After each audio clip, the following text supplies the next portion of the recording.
Good evening, and welcome to the Sleepy Stories channel. Here you will find peace, comfort, and stories that will help you leave the worries of the day behind. Make yourself comfortable, relax, close your eyes, and let the words transport you to a world of peace and dreams. Don't forget to subscribe to the channel and like it so that you always have a new story at hand for a peaceful sleep. And now, let's begin. And that's something. In Tudor England, fashion was never just fabric stitched together. It was a bold statement, a social contract worn on the body. Every ruff, every jeweled gown, every carefully chosen sleeve was a sentence in the ongoing dialogue of wealth, power, and hierarchy. Clothes spoke louder than words, and to dress was to communicate. The Tudor lived in a world where appearances mattered immensely, and the monarchy, ever eager to maintain order, ensured that fashion became a tightly controlled language. This language was enforced by the infamous sumptuary laws, which dictated exactly what could and could not be worn by each class of people. These regulations were not merely suggestions, they were legal commands. Velvet, for instance, was the preserve of nobility. If a common merchant dared to dress himself in such luxurious fabric, he risked being fined or publicly shamed. Purple dye, rare and expensive, was strictly reserved for royalty, while gold embroidery marked the highest ranks of society. Even furs were ranked, man and sable for nobles, while lower classes were confined to rabbit or fox. The cut of a sleeve or the shine of a jewel could instantly betray whether you were living above your station or daring to pretend you were. For the Tudors, clothing was also a theater of loyalty. To dress in a manner approved by the crown was to show submission to the social hierarchy that held England together. A courtier in Henry VIII's court glittered like a walking jewel box, his slashed sleeves revealing glimpses of rich silks beneath, while his codpiece announced virility and confidence. Meanwhile, peasants trudged through muddy fields in rough-spun wool, their clothing practical, drab, and deliberately unadorned. The gulf between the classes was stitched into every seam. But it wasn't only about legality, it was about survival. One misstep in fashion could be interpreted as arrogance or rebellion. Wearing silk when you were not entitled to it suggested pretensions above your rank, a dangerous move in a kingdom where the monarch's authority was absolute. In this sense, fashion was a silent performance of obedience. To follow the code was to keep your place. To break it was to invite ruin. Tudor clothing, then, was not just about looking good, it was about living carefully in a world where fabric itself carried the weight of politics. If there was one piece of clothing that screamed Tudor, it was the ruff. At first, it was just a modest frill peeking out from the collar, a neat little frame for the face. But like so many fashions born in Tudor England, it grew bigger, bolder, and more absurd with each passing decade. By the reign of Elizabeth I, ruffs had ballooned into architectural marvels of linen, lace, and starch, encircling the head like the halo of a saint, though they were less about holiness and more about status. Creating a proper ruff was no casual task. Each one required fine linen, often imported, which was then painstakingly starched and pleated into a perfect series of loops. The stiffer the ruff, the more fashionable it was. Some were edged with delicate lace, others embroidered with gold or silver thread. And they weren't just for women. Men, too, embraced the ruff with enthusiasm, turning their heads into floating discs of wealth and vanity. At court, the size of your ruff said as much about your ambition as your words ever could. But the ruff was more than decoration. It was a weapon of social distinction. The sheer impracticality of these collars meant that only the wealthy could afford them. After all, how could a farmer plow a field while wearing a collar wide enough to block his peripheral vision? The ruff was designed to separate the courtier from the commoner, to make it physically impossible for the elite to stoop, sweat, or labor. It was the fashion equivalent of shouting, "I don't work with my hands, I pay others to do that." Ruffs also demanded an army of maintenance. Servants had to wash, starch, and iron them with heated poking sticks to keep the folds crisp. A wrinkled or sagging ruff was a disaster, signaling laziness or worse, poverty. In this way, the ruff acted like a social trap. Once you adopted the style, you had to keep investing in its upkeep or risk humiliation. And yet, beneath the ridiculousness, there was beauty. Ruffs framed faces like portraits, drawing attention to powdered skin and jeweled earrings. They symbolized the Tudor obsession with order and display. Every fold identical, every crease deliberate. In the Tudor world where appearances were everything, the ruff was the perfect metaphor. Uncomfortable, expensive, and completely unforgettable. Among the many eccentric fashions of the Tudor, few were as flamboyant or as telling as the slashed sleeve. At first glance, it might look like someone had taken a knife to their doublet in a fit of rage, leaving it tattered and ruined. But in truth, this was a carefully orchestrated style, a deliberate cut into fine outer fabric to reveal a more luxurious layer beneath. The idea originated on battlefields of continental Europe, where soldiers, short of proper clothing, hacked their worn garments to make space for captured silks and bright fabrics underneath. What began as a practical improvisation was soon elevated into a courtly fashion. In Tudor England, slashes became an art form. Noblemen strutted about with sleeves sliced into precise patterns through which vibrant silk or velvet puffed out in contrast. It was clothing a spectacle, fabric turned into theater. The slashed sleeve also carried symbolic weight. It was a display of wealth, announcing that the wearer could afford not just one expensive fabric, but two, and wastefully cut one to showcase the other. In a world obsessed with hierarchy, the very act of destroying valuable cloth to make a point was the height of extravagance. Only the privileged could indulge in such ostentation. And of course, sumptuous laws once again dictated who could slash and what fabrics they could display. A peasant imitating the trend might quickly find himself fined, or worse, mocked as a pretender. For women, slashing was no less elaborate. Gowns were cut open at sleeves or bodices, allowing contrasting undergarments to peek through. Combined with embroidery, jewels, and flowing ribbons, a woman's dress became a layered tapestry of colors and textures designed to dazzle the eye. The effect was both playful and powerful, allowing wearers to manipulate attention. What was revealed and what remained hidden became a form of controlled seduction. Yet the practicality was almost non-existent. Slashed clothing snagged easily, required constant repair, and demanded skilled tailor to arrange the underlayers properly. But practicality was never the point. Tudor dress existed to proclaim, "I am wealthy enough to wear the impractical." Fashion was deliberately uncomfortable, deliberately difficult, because ease was the privilege of the laborer. The courtier's role was to impress, not to toil. Slashed sleeves, then, were more than mere decoration.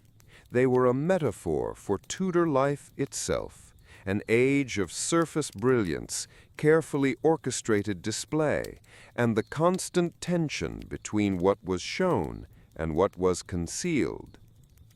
If the ruff framed the face and slashed sleeves teased the eye, the jeweled gown was the full symphony of Tudor wealth on display.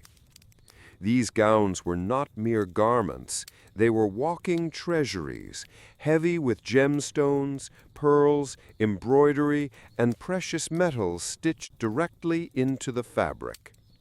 For Tudor women at court, especially queens and noble ladies, a gown was less about comfort and more about making a statement the moment they entered a room. Power, prestige, and divine favor. Take, for instance, Anne Boleyn, who understood better than most the language of clothing. She dazzled Henry VIII with her French-inspired gowns, rich in detail and exotic in flair. Elizabeth I, her daughter, elevated this to new heights. The Virgin Queen appeared in gowns so encrusted with pearls that foreign ambassadors reported her as a vision of light. Pearls, after all, symbolized purity, a calculated message for a monarch who styled herself as England's eternal maiden. Every jewel was propaganda sewn not just into fabric, but into the imagination of all who gazed upon her. But the extravagance went beyond symbolism. It was also sheer intimidation. Jeweled gowns were astonishingly expensive, requiring not just fine cloth like velvet or satin, but also embroidery done with gold and silver thread. Small armies of seamstresses, embroiderers, and jewelers collaborated to create a single dress. Some gowns were so heavy with adornments that the wearer could scarcely move without assistance.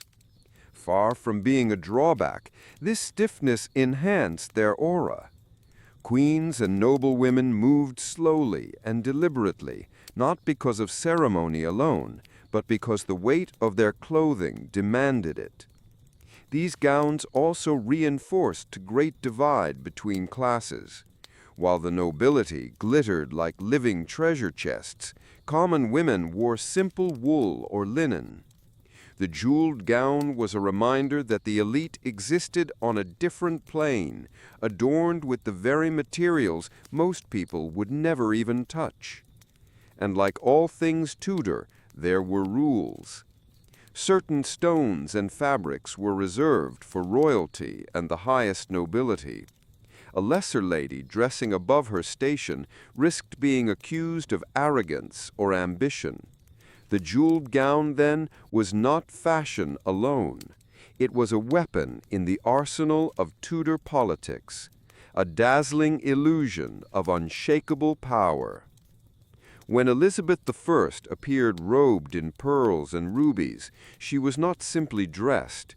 She was declaring herself England incarnate, a monarch whose very clothing testified to divine and earthly supremacy. Few garments in history capture the strange mix of bravado, insecurity, and spectacle quite like the codpiece. In Tudor England, this curious addition to men's attire became the ultimate symbol of masculinity, wealth, and quite bluntly, virility. What began as a practical flap of fabric to cover the gap between a man's hose quickly evolved into something much more, an exaggerated pouch, padded and sometimes even jeweled, that made a man's groin the literal centerpiece of his outfit. The codpiece first emerged in the late 15th century, when men's hose were cut so tightly that they left little modesty in the middle. A small triangular piece of cloth was added to cover the gap. But as Tudors embraced bold fashion statements, this modest cover grew, swelled, and ballooned until it became impossible to ignore. By the reign of Henry VIII, codpieces had almost become comically large. Some were stuffed with fabric, others reinforced with wire, and the most ostentatious were decorated with embroidery, ribbons, or even jewels. A king or nobleman might walk into court glittering from head to toe, only to have every eye drawn to the padded bulge proclaiming his potency. For Henry VIII, the codpiece was particularly useful. In his younger years, it emphasized his athletic, virile image. Later, as age and illness plagued him, the codpiece became almost a piece of propaganda, suggesting strength and fertility at a time when both were fading. Rumors even swirled that Henry used his codpiece to conceal medical dressings, making it a blend of necessity and bravado. Either way, the codpiece was inseparable from his image as a monarch who embodied masculine dominance. Beyond Henry, the codpiece served as a social marker. A well-padded, richly decorated codpiece announced wealth. You could afford fine tailoring and the frivolity of flaunting yourself. For soldiers, it was tied to notions of virility and courage. In portraits, commanders posed with codpieces as large as their swords, blurring the line between military might and sexual dominance. But like many Tudor fashions, the codpiece eventually collapsed under its own absurdity. By the end of Elizabeth I's reign, it had but one vanished, replaced by more restrained doublets and breeches. Still, for a few decades, the codpiece ruled as the most audacious example of Tudor display, proof that in this age, even masculinity itself could be exaggerated, padded, and put on parade. In Tudor England, color was never just decoration. It was destiny written in cloth. Every hue carried a message. Every shade whispered about status, loyalty, or morality. The dyes that gave life to Tudor fashion were expensive, labor-intensive, and often imported from afar. To wear a particular color was to declare your place in the social order, and to attempt a color above your rank was to invite suspicion, scorn, or even punishment under the sumptuary laws. The most coveted shade of all was purple, a color so costly to produce that it was restricted almost entirely to royalty. Derived from rare dyes imported from the Mediterranean, a single ounce required thousands of shellfish. When Henry VIII or Elizabeth I appeared in purple, it was not simply a choice of taste. It was a declaration of their divine right to rule, a reminder that they alone were permitted to embody majesty in such tones. Crimson and scarlet followed closely behind. Produced using cochineal from Spanish colonies and kermes from the Mediterranean, these deep reds were the colors of nobility, power, and ambition. Rich velvet gowns dyed scarlet marked the highborn, while deep crimson cloaks symbolized both martial valor and wealth.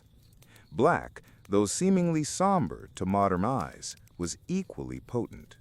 Achieving a deep, uniform black required layer upon layer of costly dye, making it a luxury color. To wear black in Tudor England was to project dignity, gravity, and affluence. It was no coincidence that portraits of Elizabeth I often depicted her in black embroidered with pearls, combining restraint with radiance. For the lower classes, colors were far more muted. Browns, grays, and dull greens dyed with cheaper local plants like woad were common for everyday wear. These shades were practical, concealing dirt and wear, but they also reinforced the visual gulf between peasant and courtier. To see a noble dressed in bright vermilion or gleaming gold thread was to be reminded of a world forever out of reach. Yet, color was not only about class, it was also about symbolism. Green, for instance, carried associations with fertility and youth. Blue was linked to the Virgin Mary, a symbol of piety and faith. Gold represented not only wealth, but also divine favor, and to wear it was to cloak oneself in the language of heaven. In the Tudor world, color was currency. To wear it boldly was to command attention. To be denied it was to be reminded of your place. Every thread, every shade, every dye was another sentence in the elaborate conversation of power and identity that defined the age. If color was the language of Tudor status, fabric was its accent. In Tudor England, the very weave of your clothing spoke volumes about your wealth, your rank, and even your moral character. Rich textures were as important as dazzling hues, and the nobility draped themselves in materials so rare and costly that a single gown could equal the price of a peasant's home. Foremost among these was silk, imported from Italy, France, and the Far East. Its sheen made it instantly recognizable, and it quickly became a fabric reserved for the elite. Worn alone or layered beneath slashed sleeves, silk shimmered in candlelight and sunlight alike, ensuring that courtiers literally glowed in royal halls. Velvet followed close behind, thick and plush, a fabric that not only looked luxurious, but felt heavy, signaling substance and seriousness. Velvet in crimson or deep green was a staple of noble wardrobes, and its very expense was a barrier against the lower ranks. Satin and damask added further richness.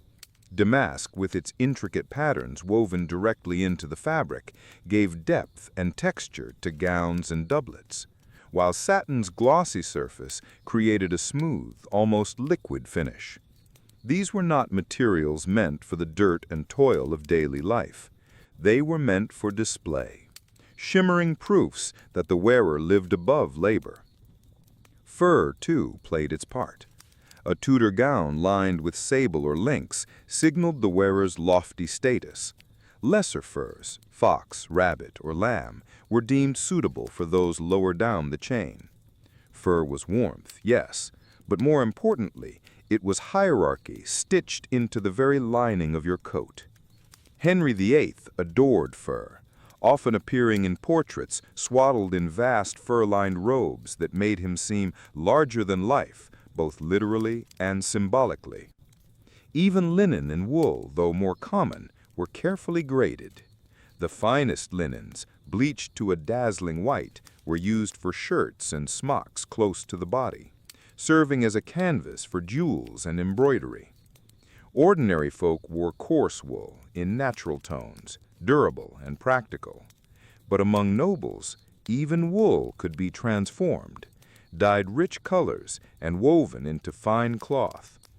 The texture of Tudor fashion was never accidental. Rough against smooth, matte against glossy, these contrasts created visual drama, emphasizing wealth through deliberate extravagance. In a society where appearances defined destiny, fabric itself became a tool of power. The Tudor elite did not merely wear clothes, they weaponized texture, weaving their authority into every stitch. In Tudor England, no outfit was complete without the finishing touches. Accessories were not afterthoughts, they were essential declarations of taste, wealth, and identity. A nobleman or lady stepping into court would never appear unfinished. Every hat, feather, jewel, and shoe buckle added another layer to the performance of status. Hats were especially important for men. The flat cap or bonnet, often adorned with feathers and jeweled brooches, was standard at court. These hats could be simple or wildly elaborate depending on rank. Henry VIII was rarely seen without a broad, fur-rimmed cap glittering with gems. For women, hoods were the accessory of choice. The French hood, introduced by Anne Boleyn, framed the face with a rounded edge, allowing a tantalizing glimpse of hair beneath. In contrast, the gabled hood, favored by Catherine of Aragon, formed a rigid triangular shape, echoing the roof lines of Tudor houses. Each choice was political as much as personal.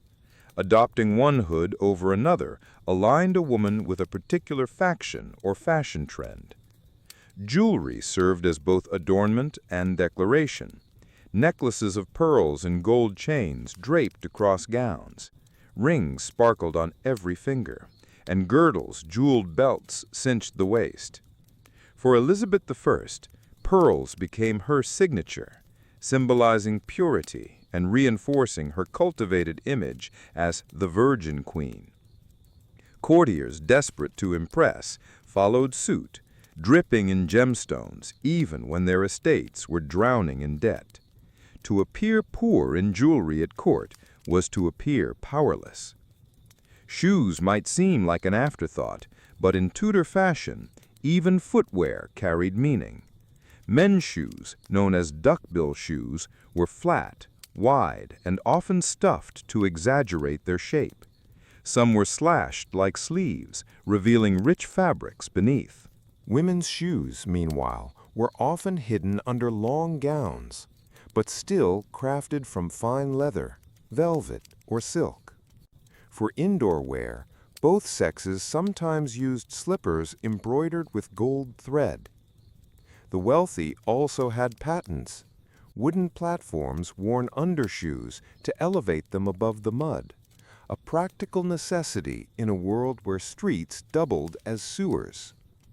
Accessories were more than decoration. They were weapons of first impressions. A noble's fortune could be measured not just in land or titles, but in the glitter of his hatpin or the shimmer of his wife's girdle. In the Tudor court, where appearance was currency, accessories were coins in the richest treasury of all, the body itself. Tudor clothing was never simply about covering the body. It was a carefully woven tapestry of identity, authority, and symbolism. To step into a Tudor gown or doublet was to step into a role, one dictated not only by personal taste, but by the crown itself. Every ruff, every jewel, every puffed sleeve was part of a script that defined who you were allowed to be in the rigid hierarchy of Tudor England.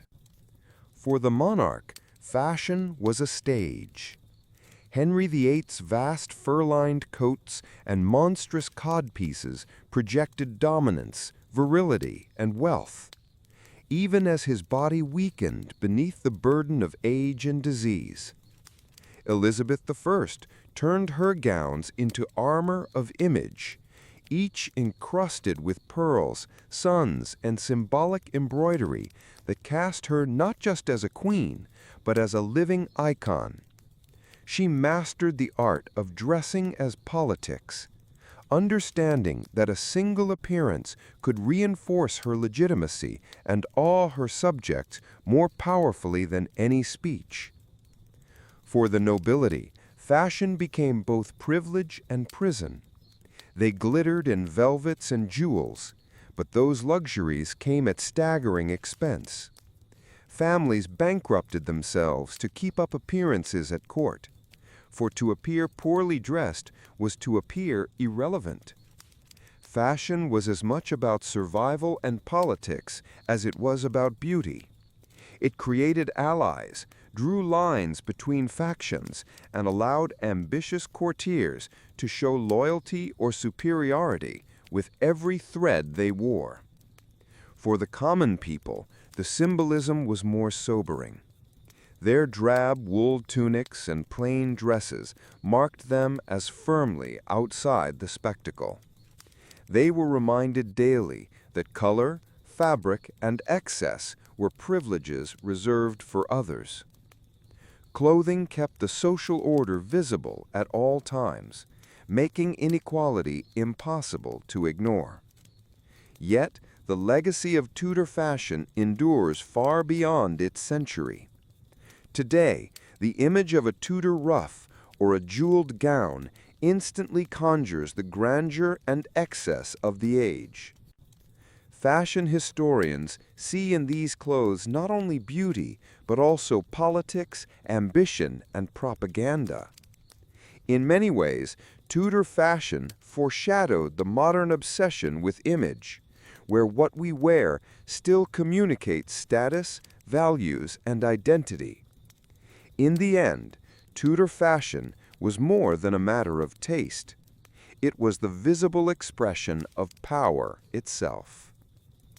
To dress like a Tudor was to participate in a grand performance, one where fabric and thread spoke louder than words, and where identity was stitched, embroidered, and paraded for all to see. To step into a medieval Arab bazaar was to enter the living soul of the city. Cairo, Baghdad, and Damascus were not defined only by their mosques, palaces, or schools of learning. They pulsed with life in the sprawling marketplaces where every sense was overwhelmed. The bazaar was more than a place to buy and sell. It was the stage on which daily life unfolded, where fortunes were made, reputations built, and news spread faster than any courier. From dawn until dusk, the streets were alive with movement. Tents and wooden awnings stretched overhead, shading shoppers from the fierce sun, while narrow lanes wound in twisting paths that seemed endless. The air was thick with aromas that told the story of empire. Saffron and cardamom from India, frankincense from Arabia, musk from Central Asia, and the ever-present perfume of roasting lamb and bread pulled fresh from clay ovens. In one alley, you might hear the clang of a coppersmith hammering a pot into shape. In the next, the soft rustle of silks being unfurled before eager buyers. The bazaar was a theater of voices. Merchants shouted praise of their wares, swearing on their honor that their spices were fresher, their fabrics finer, their prices fairer than the man in the next stall. Haggling was not only expected, but celebrated, a ritual that bound buyer and seller in a dance of wit and patience.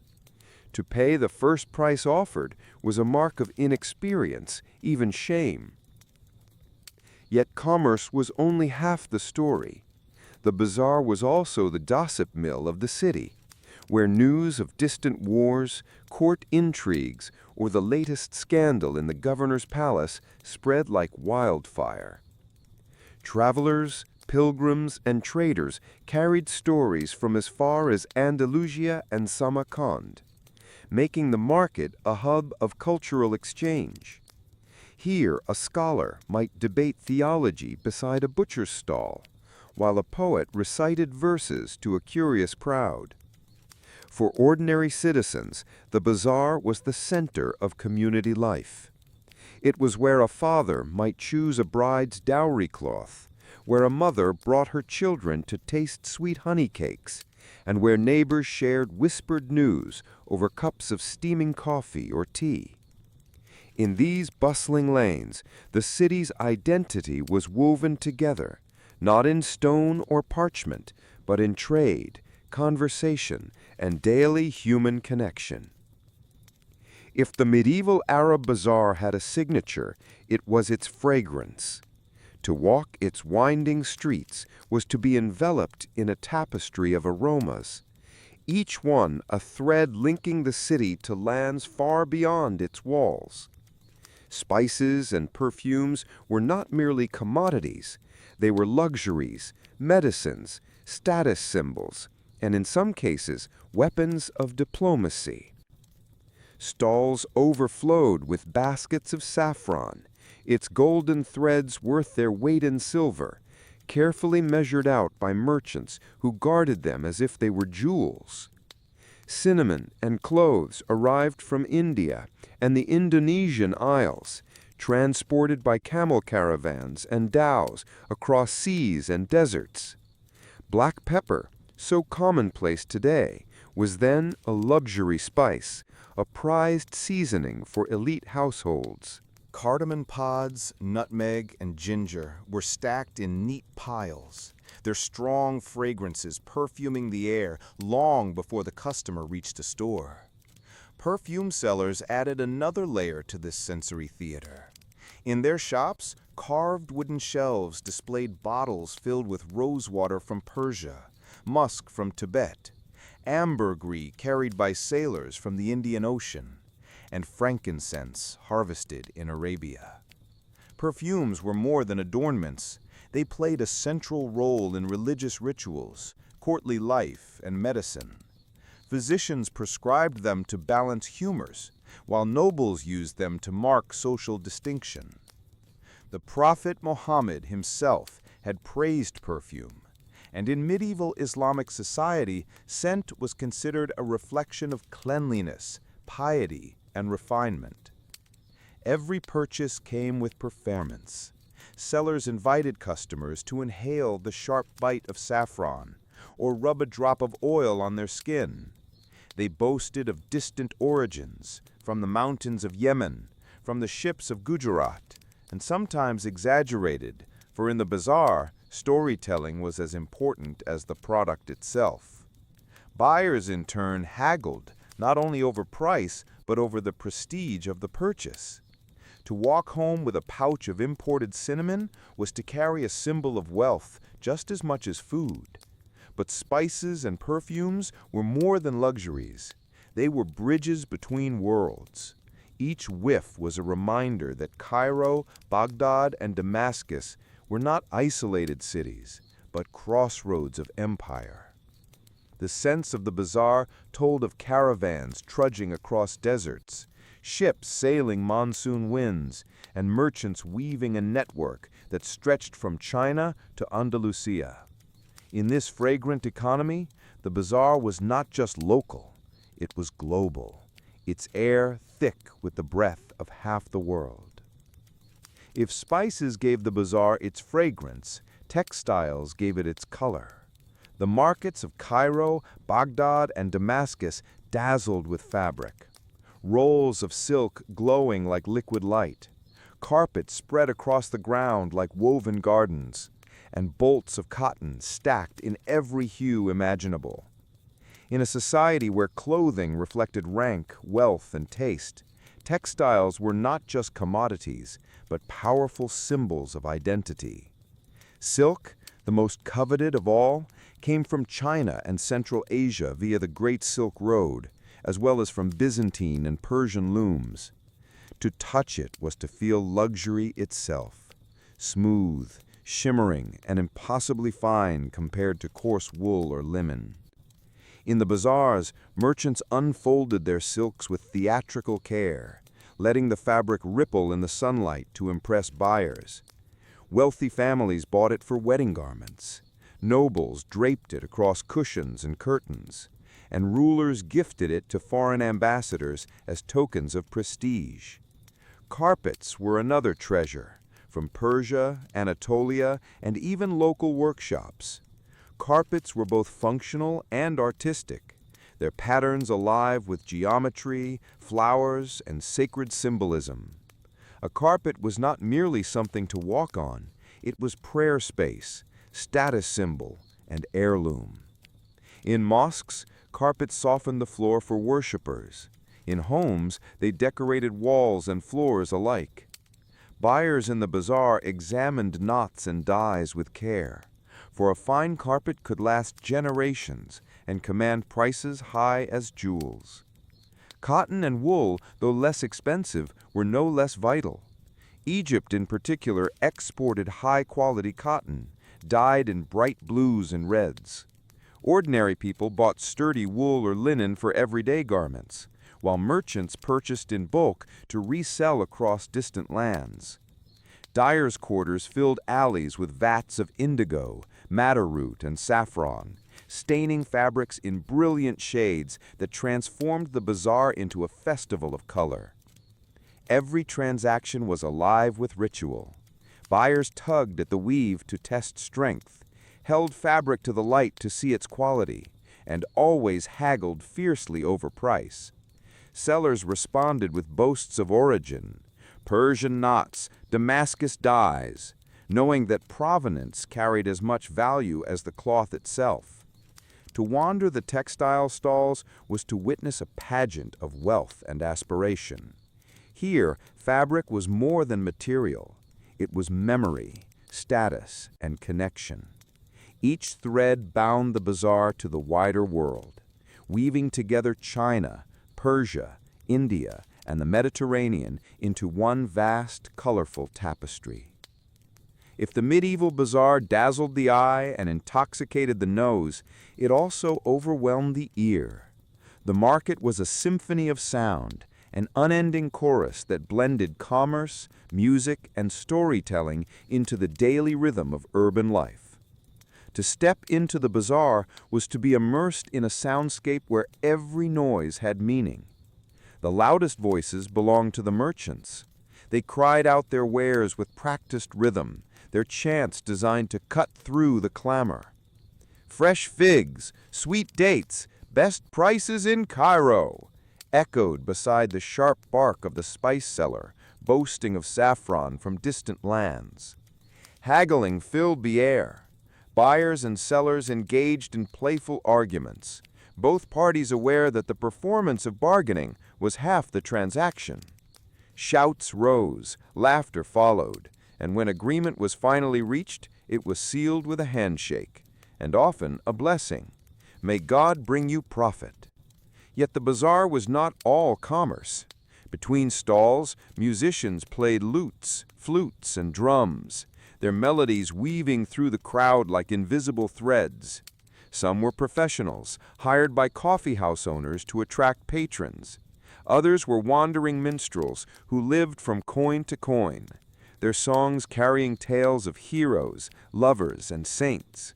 The rhythms of darbuka drums and the twang of the oud created a soundtrack that transformed shopping into spectacle. Storytellers added another layer. In shaded courtyards or near the entrances of mosques, men gathered around hakawatis, narrators who spun epics like the adventures of Antar, or episodes from the ever-expanding 1001 Nights. Crowds leaned in as voices rose and fell, punctuated by gasps, chuckles, or cheers. These tales were more than entertainment. They carried moral lessons, preserved cultural memory, and spread news disguised as story. The sounds of animals completed the cacophony. Donkeys brayed as they hauled sacks of grain. Camels groaned under loads of carpets, and the cries of water sellers rang through the lanes. "Cold water! Fresh water!"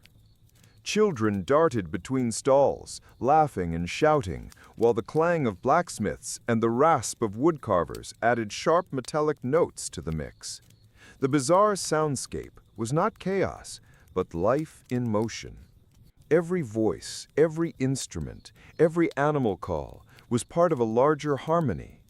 It was a living concert where trade, art, and community blended, reminding all who entered that the bazaar was not just a market, but the very heartbeat of the city.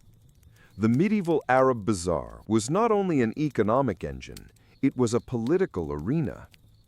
Behind the cries of merchants and the perfume of spices lurked the invisible machinery of governance, taxation, and surveillance. Rulers understood that whoever controlled the market controlled the lifeblood of the city. Every stall, every caravan of goods that entered the gates was subject to taxes. Officials appointed by the Sultan or Caliph patrolled the markets, ensuring dues were collected on everything from silk to sesame seeds. These taxes funded armies, mosques, and public works, making the bazaar a treasury as much as a marketplace. The muktasib, or market inspector, was a particularly feared figure. His duty was to enforce fair trade, check the weights and measures of merchants, and punish fraud. If a butcher's scales were rigged, the muktasib could close his shop or even order him flogged. Justice was public and immediate, meant to reassure customers that the bazaar was safe from exploitation. But beyond economics, the bazaar was a hotbed of politics and intrigue. Here, gossip flowed faster than coins. Merchants traded not only goods, but information. News of military campaigns, whispers of court scandals, rumors of succession. Sultans and governors often planted informants in the markets, disguised as common buyers, to listen for unrest. A careless joke about taxation or a muttered complaint about the ruler could find its way back to the palace by evening. The bazaar also provided a stage for displays of authority. Processions of rulers or governors often began or ended there, reminding the people of their presence. Edicts were read aloud in the market square, ensuring maximum audience. In times of crisis, such as famine or war, rulers might appear personally to order the fair distribution of grain, knowing that the bazaar was where their decisions were most visible. Thus, the bazaar was more than commerce.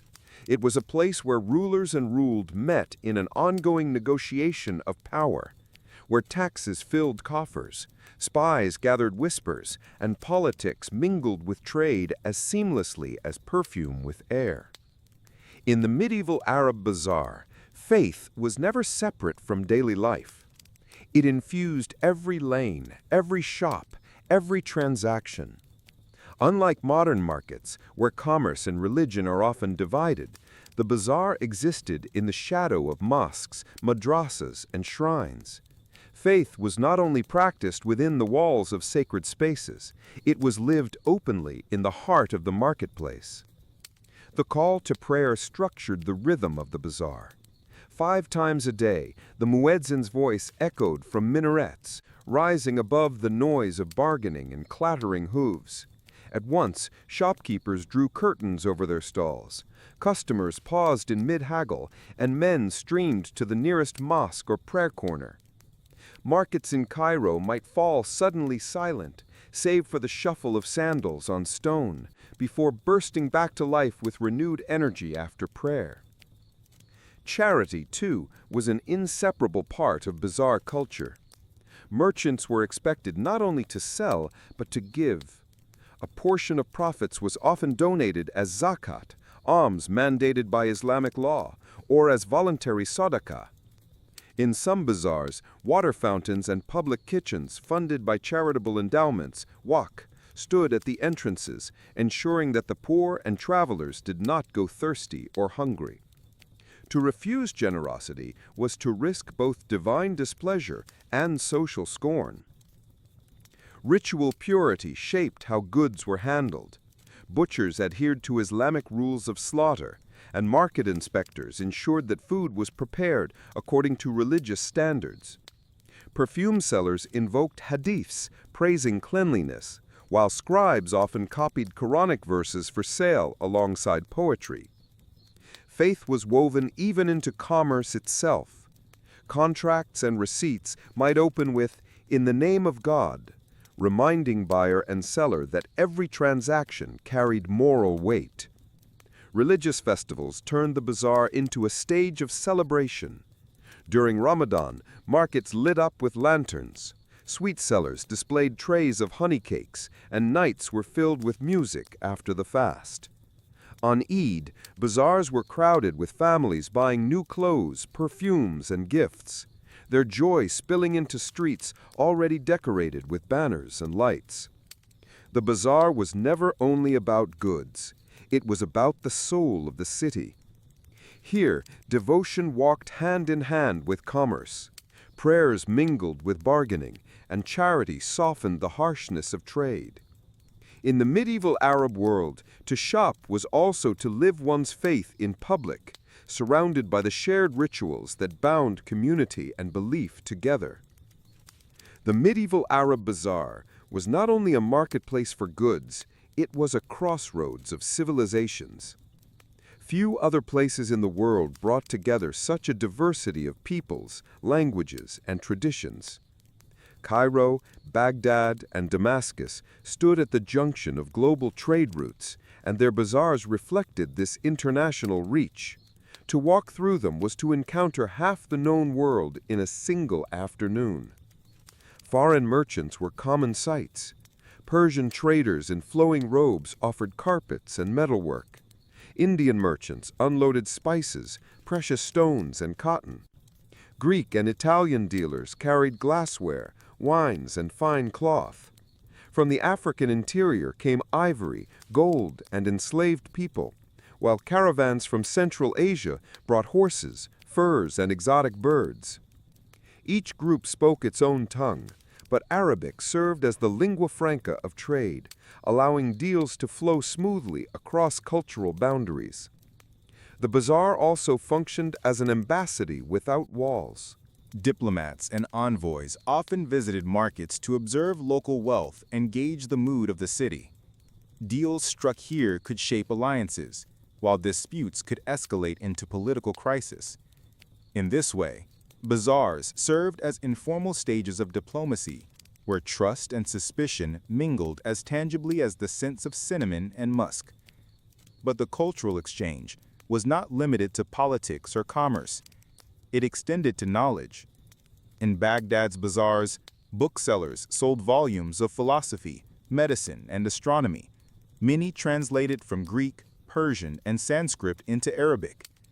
Scholars browsed alongside merchants, and ideas traveled with goods. A mathematical treatise might leave Baghdad in a caravan bound for Damascus only to end up in Andalusia, influencing scholars in Cordoba. The bazaar was a classroom as much as a marketplace, where East met West in ink as well as in silk. Everyday interactions also created subtle cultural blending. Cooks experimented with foreign spices to create new dishes. Artisans borrowed motifs from imported textiles. Poets wove exotic imagery into their verses. Even gossip carried traces of this cosmopolitanism.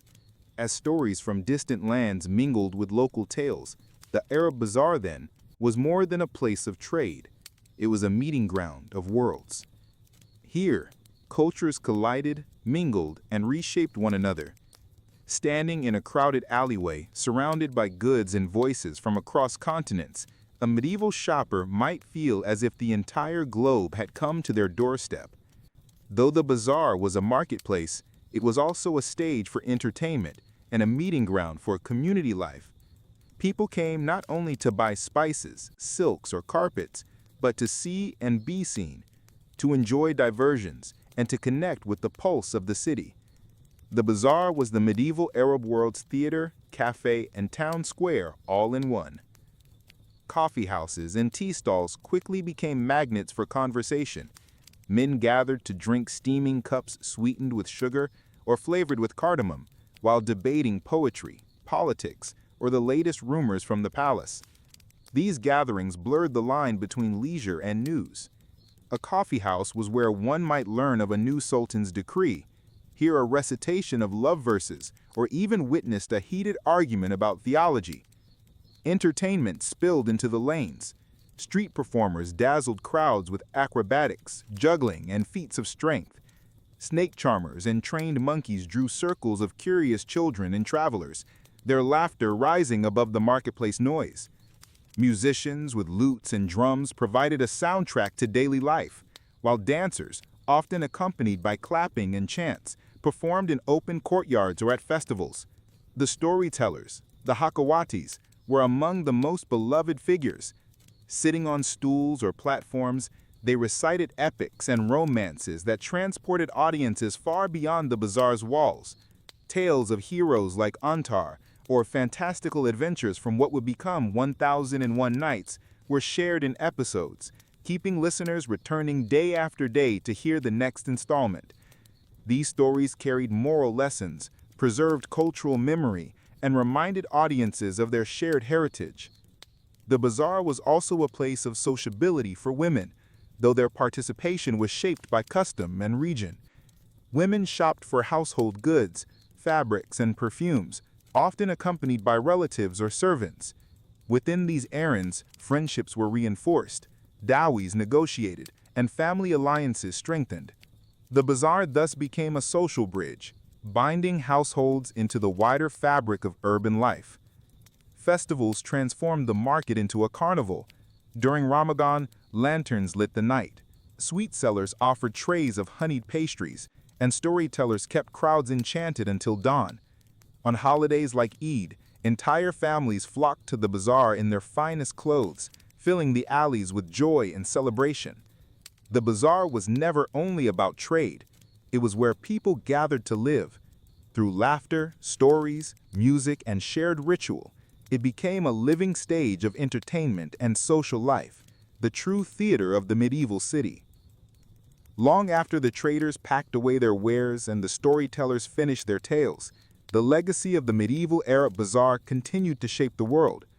These marketplaces were more than local centers for trade. They were engines of globalization centuries before the word existed. From Cairo's Khan el-Khalili to Baghdad's bustling souks and Damascus' el-Hamdiya, the bazaar defined the city and radiated its influence across continents. Economically, the bazaars linked regions into a vast network of exchange. Spices from India, silks from China, ivory from Africa, and furs from Central Asia all converged here to be resold and carried westward into Europe. Without the bazaar as an organizing hub, the flow of goods along the Silk Road and across the Mediterranean would have faltered. These markets were the arteries of medieval commerce, pumping wealth and variety into societies that had never before known such abundance. Culturally, the bazaars were equally transformative. They not only spread products, but also ideas. Mathematical concepts from India, medical texts from Greece, poetry from Persia, and technologies like papermaking from China. The booksellers of Baghdad's markets, for instance, helped make the city a center of learning, where knowledge was translated, debated, and transmitted. In this sense, the bazaar was a library without walls, where wisdom traveled with the same speed as silk or cinnamon. Socially, the bazaar left its mark as the meeting ground of communities. It was the place where rich and poor brushed shoulders, where merchants and scholars conversed, where strangers became neighbors through the shared rituals of bargaining and storytelling. This social glue gave medieval cities their vitality and resilience, binding diverse populations into a single civic identity. The echoes of the medieval era bazaar still linger today. Modern markets, from Istanbul's Grand Bazaar to Morocco's souks, preserve the architecture, scents, and rhythms of their ancestors. Even in digital marketplaces, where haggling is replaced by clicks, the essence of the bazaar remains: exchange, connection, and the mingling of cultures. In the end, the medieval era bazaar was never only about trade. It was the living heart of cities, the crossroads of empires, and the stage on which daily life, politics, and culture unfolded. Its legacy reminds us that marketplaces are not just places to buy and sell. They are the arenas where civilizations meet, create, and endure.